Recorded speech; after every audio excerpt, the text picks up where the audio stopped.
And first up, it's going to be Codename Freedom World Quest, written by Apollos Thorne. This is the third book in the series. It is 690 pages, $5.99. It is available on Kindle Limited. And here's the author's description. After dealing with the Goblin King, Lucius is unsure how to harness his unlocked power.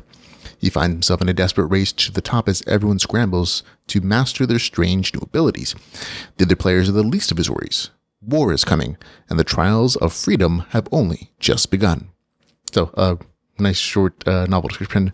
And this, again, is the last book in this current arc of the series. I talked to the author, I messaged him. He says he continues to use the Codename Freedom name, but it'll be like different subtitles. But this is definitely the end of this particular arc, and if you read the stories, you know what I'm talking about. But even though it's an end of an arc in the series, it is not a disappointment in any way, shape, or form.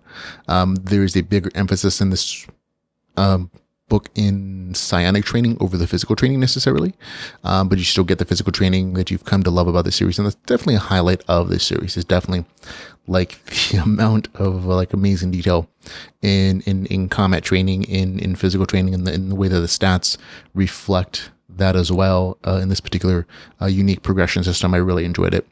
There are, of course, a number of badass fights and adventuring in the story arc as it wraps up the multiple storylines that are resolved, including the one with the real life friend/villain, the storyline with the romantic interest.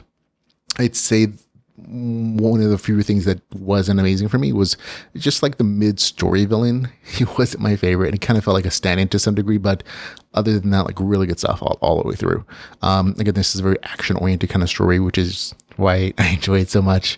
And especially I enjoy the hints towards the end of the novel of like the hints of the next story arc, and I look forward to seeing where the story goes. I think it's going to get a little more confrontational with the other parties. I'm trying to spoil things. But for me, had a good time with it. I knew I would from the get-go. I've really enjoyed just about not just about actually every single book in this series. 7.7 out of 10 for me. Codename Freedom World Quest, the third book in the series, with a score of, again, 7.7 out of 10. Had a really good time reading it.